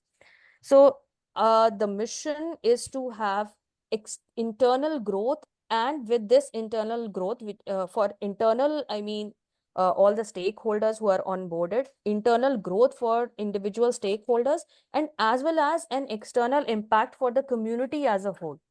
And currently, the four different objectives in which we are working is research and technical innovation. The kind of stakeholders who can contribute to this are the research institutes, the IITs, the NITs, or universities, research institutes. The financial circular bioeconomy, here we can have investors, seed funders, policy and governance. Here we can have the policy and governance institutes and also the policymakers, and the circular economy and inclusive impact pillar, under which we can have different media houses. It can be different NGOs who are working with the who are working in the peri-urban, urban, and in the rural sectors. So by this, we have tried to identify how different categories of stakeholders can contribute to the overall mission and also can gain from the from being a part of the hub. Next slide, Chaitanya. Yeah. So currently, EMI and in the current structure, because we were the original pioneers of the hub, so EMI and BI currently are the co-owners. And we would like to have an advisory committee where anyone who himself is somebody who has established themselves as a legend in this particular field. Like we have had conversations with Dr. Prasad Modak, who is a very known figure in this field, to be a part of our advisory committee so that they can guide us through the process of this entire platform building and also scaling up the platform. The next category of stakeholders will be the collaborators.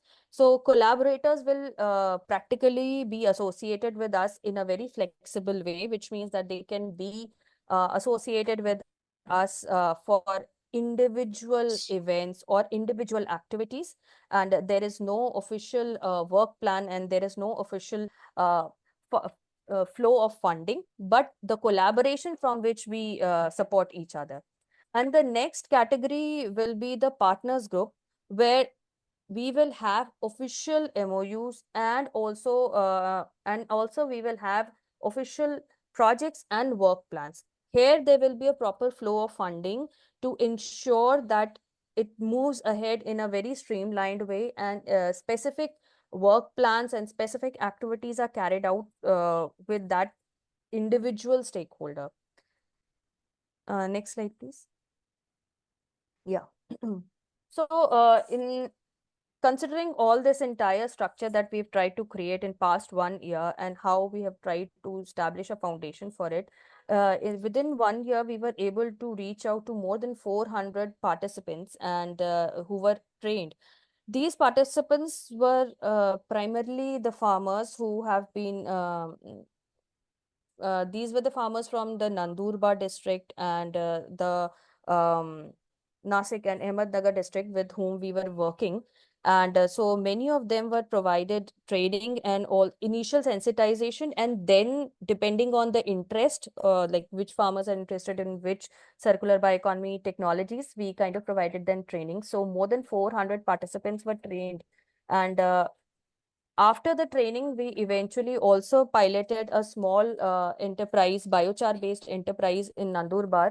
And we have set up a biogas plant, which was actually set up by Vaayu in one of the schools in Akole. And it is a food waste-based biogas plant, which is set up in a tribal school. And it is amazing to see how circularity is in action, because not only do these children benefit from the biogas plant being stationed within their campus, they are seeing circularity in action. And currently, we are also working with a supplementary course material, which will be introduced to these school children. So in a way, it creates education, like circularity based education also in a circular way, because that's how these children will grow up. They will grow up seeing circularity in action, and that will create that entrepreneurial mindset. And once they are in their senior standards, they will already have a knack for this specific domain. So in very subtle ways, we are trying to integrate, literally braid circularity as a part of their being. Similarly, we have also established household level biogas plants in some of the rural households, which were owning their own livestock uh, in Kalsubai area in Maharashtra. So these three circularity based models we were able to establish in last 1 year. And the training modules were developed in local languages. They were developed in Marathi. And last year, we did conduct an innovation challenge, basically a youth innovation challenge, which was primarily for circularity ideas in amongst the master's students. And this year, we conducted a similar challenge where I had met Chaitanya last week, and that was for early stage startups. And the startup that actually that won the challenge was a startup from BITS Hyderabad. And now we will move ahead, and we will try to incubate this startup with BIF Cares, which is a new incubation center.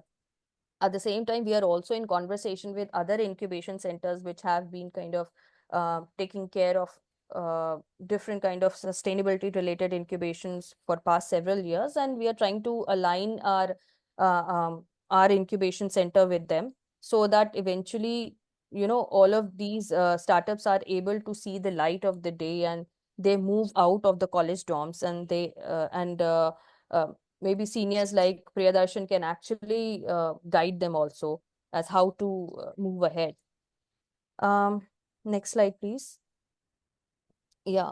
So the benefit to stakeholders is it's here we've just tried to identify some benefits of to stakeholders, and these are mostly tangible benefits.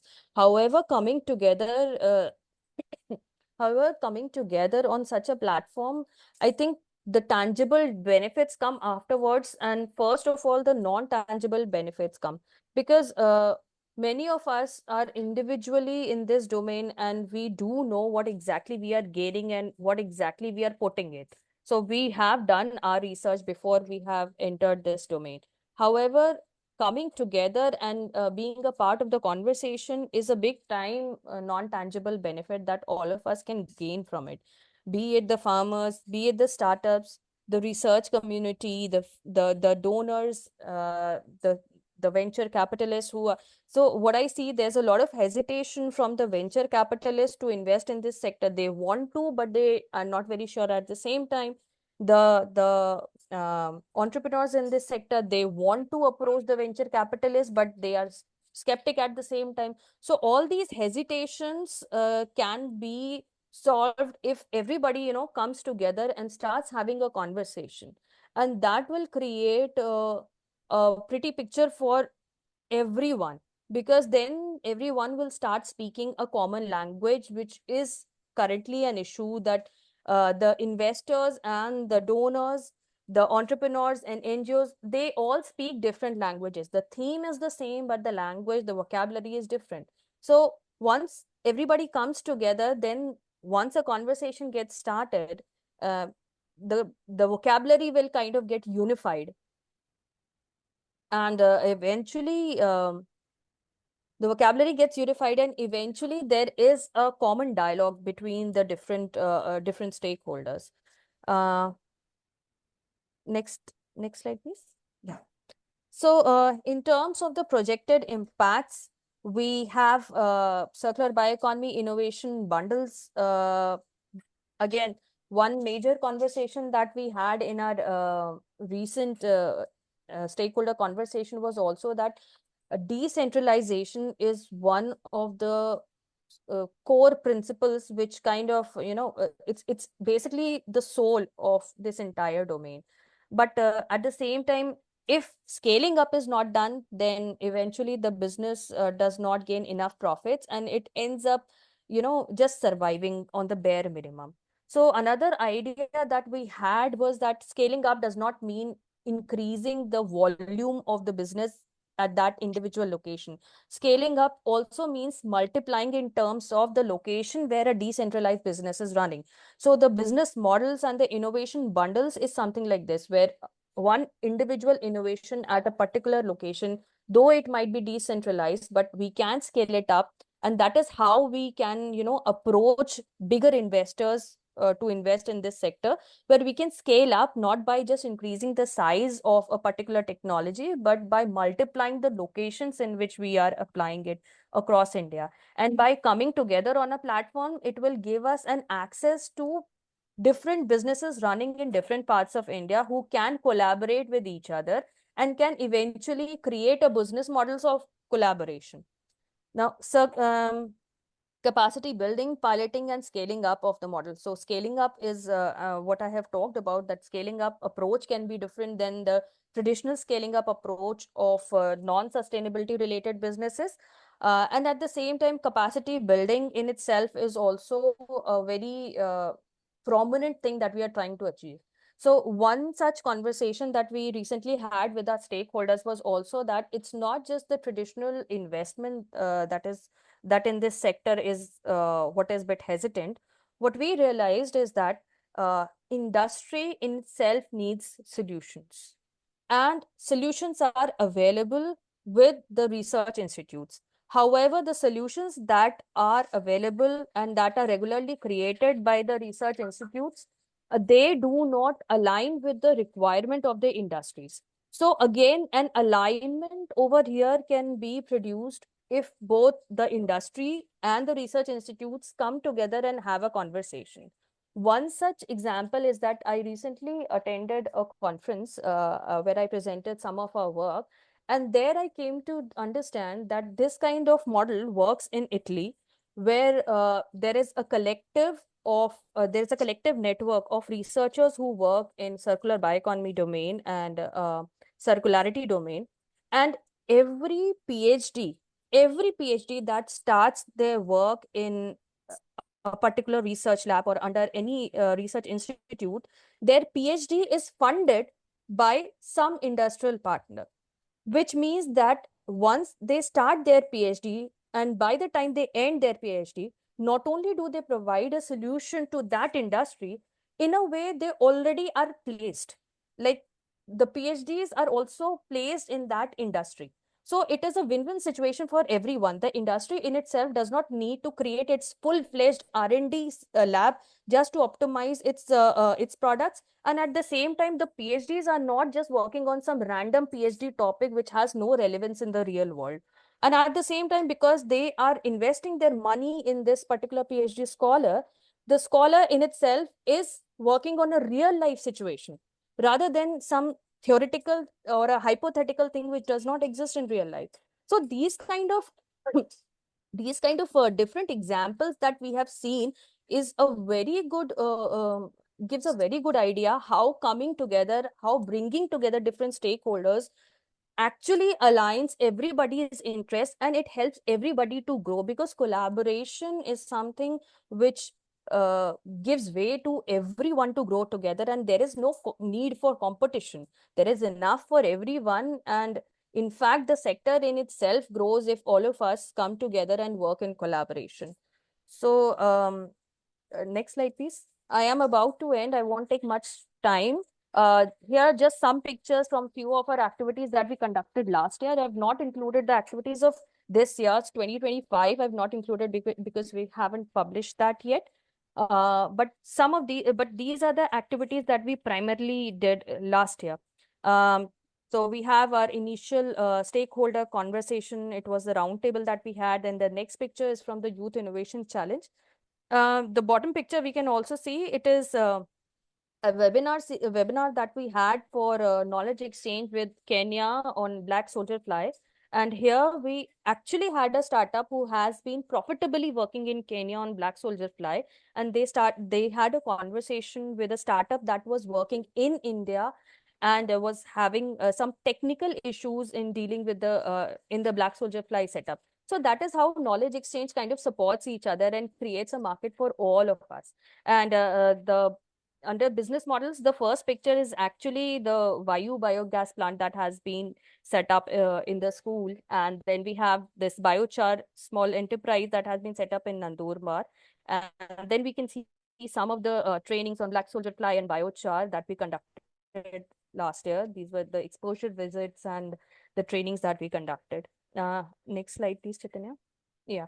Okay. So the current innovation hub that we have is the one that we have just started in India, and we have started in Ghana and Kenya.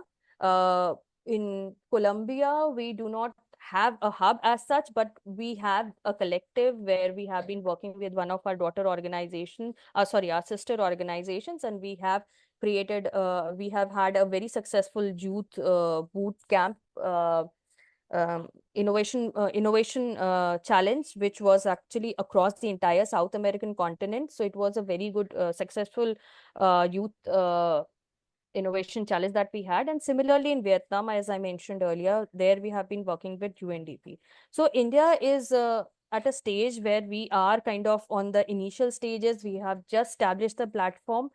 But yes, the scale at which it can go in India is tremendous. But this is just the beginning, and we really appreciate interest for stakeholders to get on board. And just as we met several stakeholders last week, we are right now currently standardizing the process for stakeholders to join the platform. And from January, we will start onboarding different stakeholders. So please feel free to reach out to me, and feel free to reach out to Chaitanya or to Bayef to be a part of the platform. Or we will be also posting it on our website. And from there, you can register to be a part of the platform in different capacities, as a collaborator or as a partner. And let's see how we go ahead with it.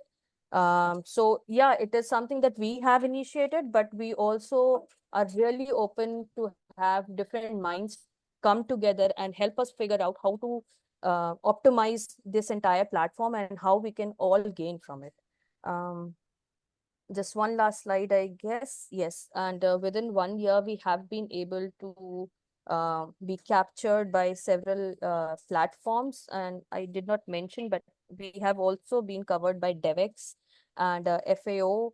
So yeah, that is because again, a big advantage of being in India is disadvantageous in the sense that like being able to create the smallest level of policy influence is very difficult. But at the same time, the amount of impact that can be reached in India is also tremendous. So with this, I rest my case, and I hope I have been able to convey my message. And thank you so much, Chaitanya, for having me. Yeah, that's it. Thank you so much. Thank you so much. I think this is this is a very much needed initiative that I think the whole sector is very clearly almost in its early stage of proving itself, and everybody that we've had yesterday and today also from your this thing, it's very clear that the sector is only going to grow. We probably have to find ways to remove the bottlenecks, find ways to reduce the friction, find ways to influence policy so that जो जो already ready rules हैं उसको implement करने से ही, in fact, I think there'll be a lot of opportunity to grow. But very, very crucially, what you brought about today is the need to establish a good ecosystem. Stakeholders of different types, different capabilities, different potential in terms of collaboration. And the thing which stands out for me is the space for collaboration. No, we are really competing not with one another, but we are really competing with status quo. We're competing with current reality and trying to shift it to a better reality in future. And that this collaboration is not even just limited to within the country, but even the issues that you talked about, Global South, and the one example of collaboration that came out in last week that you spoke about is somebody within in Pune and trying to solve an issue with Black Soldier Fine is getting support from somebody else who's already solved that in Kenya. And I think this kind of environment that you're creating through with BIF and IWMI, I think is very, very crucial to help this. I think through this forum, we will definitely put a call out for people who may want to partner with, collaborate with the innovation hub, and hopefully we'll be able to join forces to make this happen. So thanks a lot, Mansi, once again for giving us a very deep but wide view of what this Circular Bioeconomy Innovation Hub is all about and how it is shaping up in India and also globally. So with that, I think there are a couple of questions that you may want to look at. There's one from Dr. Prabhu. Yeah, Currently, many, if not most, circular economy processes require high energy and resource inputs relative to their secondary material outputs. Given this challenge, what is the status of investment versus return on these initiatives to attract mainstream private investment? So, yeah, one thing that I recently realized, especially when I was having conversation with different startups last week, Chaitanya, is that most of the startups are kind of, they are in this sector, especially, they are stuck in the mindset of being a social entrepreneur. And they might like it, being called social entrepreneur, but any of the big investors, they are skeptic of investing in a social entrepreneurship. So it's just the way you project your business to such social entrepreneurs. So today I was today I was just reading the case study of Pool. And most of us who have worked in this sector kind of know that Pool is one of a success stories. So what I realized is that for those who may not know, Fool, PHOOL, is a very successful startup which has used temple flower waste, literally, I mean, coming out, and used that, converted into incense sticks and a range of products, very high end, highly popular, highly sought after. Sorry. Yeah. Oh, yeah. We were talking about them. Yeah. So when I was reading their success story, what I realized is that they got investment from venture capitalists. And currently, this is a new way of funding. They have also got funding from Alia Bhatt. And what I realized is it's not just one thing that can support your business in the. So first you need to keep it, if you want to go for the big bucks, you need to keep it to yourself that you are a social entrepreneur, because they don't want to listen to it. You have to tell them that it is a business. Let them see it as a business. You keep it to yourself that you want to be a social entrepreneur. And once you reach a point where you are running successfully enough in terms of money, then you can put out this narrative that it is a social entrepreneurship, because we just can't change the way anyone who is investing as a venture capitalist or is investing in any business for profit. They do want returns. So the skepticism is actually in this particular point. It's just a way of projection. It is the same business, but it is the angle so when we kind of I have done my BTech. So in engineering drawing, for any structure, you see the top view, you see the side view, you see the bottom view, all are different, but it is the same structure, right? So it's just that seeing the top view of the business might be different for a venture capitalist, the side view might be different for the policymaker, and your own view might be different. It is the same thing, it's just the way you project it.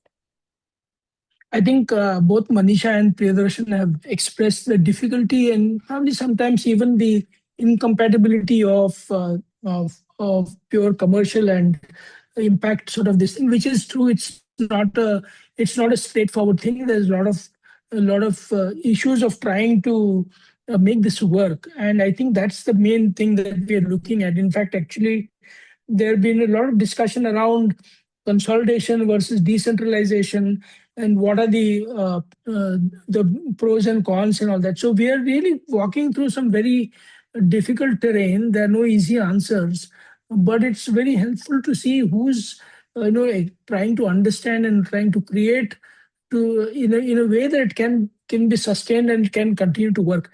Okay, Priyadarshan, I think you have an idea to share. Maybe with that we'll bring the session to a close. I think there are a few questions. I think some of them may have got answered, but I think we all acknowledge the difficulty, which is the reason why we brought this panel together today. Two entrepreneurs who have tried to break through difficult challenges and make a viable, sustaining organization, which still some of them may not have yet gone there, and ecosystem player who's trying to help get all these problems sorted. I think we have a lot of effort still going in that direction. We need to work harder to find a way to make it work. But now, just before we close it, Priyadarshan, would you like to share the idea that you were talking about? Yes, sure. So whenever we are solving an uncertainty, we cannot close any options. So I'm not closing the option presented by Manasi ma'am. Okay. I'm just saying something new that I've been thinking about, I'd like to place it as another option. So I have 200 customers now who have already invested in Vaayu. Okay. And which means they have invested in personal action. Now I started going and asking them, hey, you know what? You have already made an investment. You have already purchased Vaayu, kharida hai. Would you like to buy a share in the company that makes Vaayu? This is the pitch I'm making to I'm considering to make. I have started to make it to some of them. The idea here is that these people who take action, you and I, sometimes feel that what will an individual action result into? बस मेरा action क्या होगा उससे?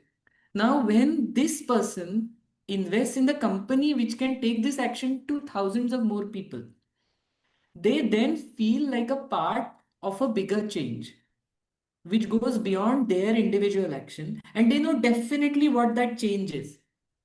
It's like investing in Infosys when I have used the product that Infosys makes, which we never use, but we still invest in Infosys because there the measurement matrix is only money, but here it is something beyond money. We are a profitable business. We definitely fit the bill of a business, and we are doing an amazing change. So these are some of the different ways I believe in which climate entrepreneurs can approach funding sources. I think that's a very interesting, very, what shall we say, a very totally contrarian view to a normal view of looking at this. It almost sounds similar to, maybe an FPO kind of a model where people who are actually. This is basically what is exactly called an innovative business model. Like this is an Absolutely. innovative finance model, basically.